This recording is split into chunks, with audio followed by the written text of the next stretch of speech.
Hey, Big Anklevich here, podcaster, author, and toy enthusiast. A pretty exciting development has just been announced, and I wanted to talk a little bit about it with you here on Big Anklevich on Toys.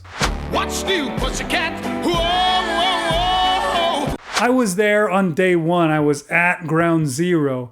I may not be able to remember a world before there was a He-Man, really, even though I'm so very, very old. But I do remember that fateful day when the very first episode of the Thundercats aired. I remember little Lion-O going into his sleep pod and waking up after their long journey to Third Earth to find that the pod hadn't worked and that he was now grown up. Not sure why I took to the Thundercats so much. Way more than I did to Jason the Wheeled Warriors or the Gummy Bears or Inspector Gadget or Rainbow Bright. I mean, still nothing holds a candle to Punky Brewster and Glomer, but I guess that's not relevant to today's discussion. We're talking about Thundercats and how I love them. When it comes down to it, the Thundercats just barely missed being one of the top tier shows of the decade. There was G.I. Joe, Transformers, and He-Man. The three at the very top of the heap. Then, just a half notch below that was the Thundercats. There was some kind of lightning in a bottle that those first three shows managed to capture, but the Thundercats couldn't get the lid screwed on tight enough and the lightning got away.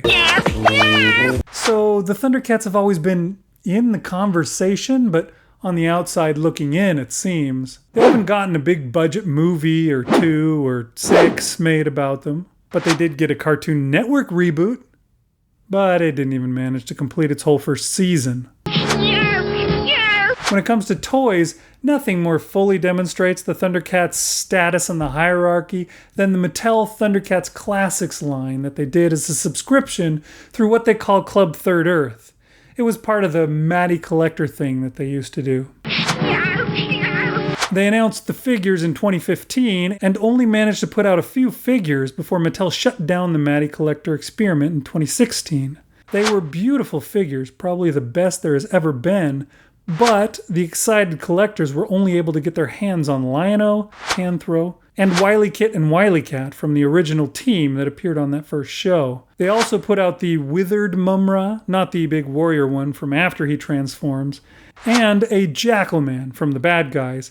And for some reason, they put out Mumm-ra, an addition from later seasons of the original show, before getting us Tigra, Cheetara, or, the most important of all, Snarf. Snarf getting old. It just fizzled. And no matter how much collectors begged Mattel to let Super7 take over the line like they did with the Masters of the Universe Classics line, nothing happened.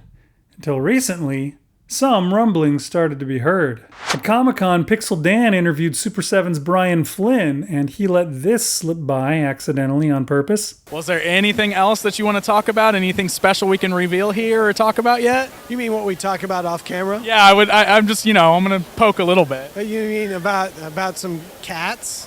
What? Oh, something was going on, but they couldn't quite say anything about it yet. Then on Instagram, Super7 posted this picture. They posted it a week before the announcement, so we all had to wait and see what it was they had for us. Everyone started getting all excited, started getting all geeked up. Was it, more reaction figures? Or was it what we all hoped, the classic line getting back underway? Sword of Omens, give me sight beyond sight. Well, the announcement finally came. The Thundercats are loose, and we got what we wanted. The classics line is back. And I am stoked. They're doing it the way that they did the Ultimate He-Man and Skeletor that I talked about in my last video. What they've announced is the Thundercats Ultimates. It's 4 figures that they released when Mattel was running the line, re-released now with a bunch of extra accessories. First of all, of course, they're doing Lion-O because, like with He-Man, nobody wants to collect the obscure peripheral characters from the Thundercats like Jaga or Groon without having Lion-O and the other main characters. So if you didn't collect them the first time around, you need Lion-O. But for the fans who did collect them the first time around, they're hoping to seduce them to buy again by offering a ton of extra accessories. For example, Lion-O comes with the Sword of Omens, the Claw Shield, a Claw Shield with the Sword of Omens in it, an alternate claw shield, and an alternate claw shield with the Sword of Omens.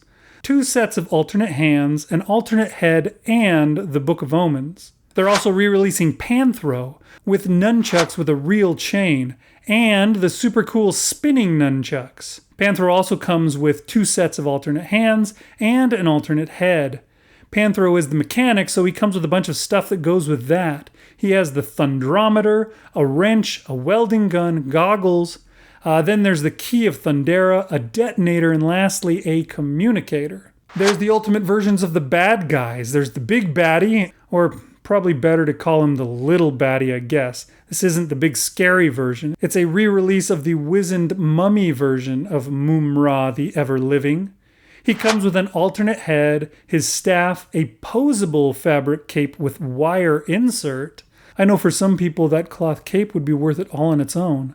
And a plastic cape, the Sword of Plundar, or at least the hilt of Plundar, the Book of Omens, a Thundranium urn, and the Rosencrantz medallion. Lastly, there is Jackalman, one of the figures we had at my house when I was a kid because my mom found it on sale years after its original release and got it for my little brother.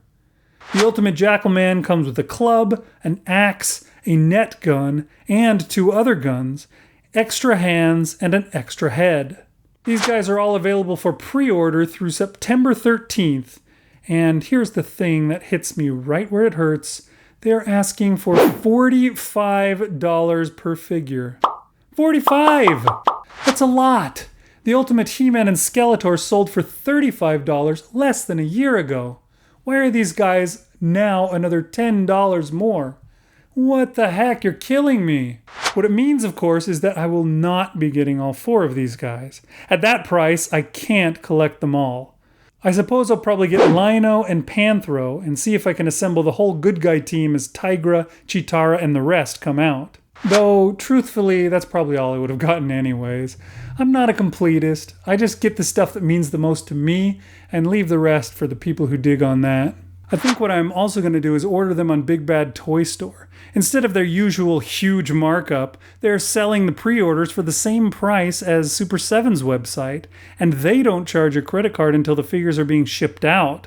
Super7 takes the money from you immediately, and you wait 6 months for the figures. I don't know if I'll have $90 for these guys next spring, but I do know for sure that I don't have it now. I know that a lot of people who collected the line originally are upset that the announcement was only for re-releases of figures that they already had, but I'm pretty sure that if they just hang tight, there will be plenty of stuff for them to pay $10 more than they should for. In fact, Brian Flynn, the Super7 guy, posted a clarification in the comments of the announcement on Instagram for all the people who were wondering if this is all we'll get again. He said that there are 16 different figures in various stages right now, and that they'll be releasing them in 4-figure waves, 1 wave every 3 months for the next year.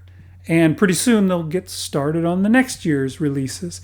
Then the next week at PowerCon, they went further into their future plans. They announced their release schedule for the Thundercats Ultimates line. You will get the next wave in January, then April, then July, and then October. Sounds pretty likely that we'll be able to assemble the whole team in that space of time, I hope. And Super7 is making Ultimates their new bread and butter. They also announced and showed off the first wave of their Teenage Mutant Ninja Turtles Ultimates line. They will also release a wave of them every 3 months, and in between, on those 3rd months, they will be releasing other properties that they have made Ultimates for, like the Conan the Barbarian movie, and whatever other properties they secure for use. No talk of He-Man, though. Probably just gonna have to be satisfied with what I've got there. I understand how everybody feels about being afraid to buy in on this line, though. Thundercats always get the short end of the stick. It seems like nothing in collecting is 100% positive. See, the price on these figures is my evidence. I bet for a little bit they'll alternate back and forth between Ultimates waves and new release waves until they've re-released all the figures from Matty Collector's old run. Well, there you go. Amazing Thundercats figures are in the works, and they can be had, but for a premium. If you like Thundercats as much as I do, then I'd say buy these guys if you can afford it. Though I'd be willing to bet that they'll get a further re-release sometime down the line if you don't. And you can get them then, except it'll be $65 by then, so there's always an opportunity cost. Thanks for watching. Hope you enjoyed the show. See you next time on Big Anklevich on Toys.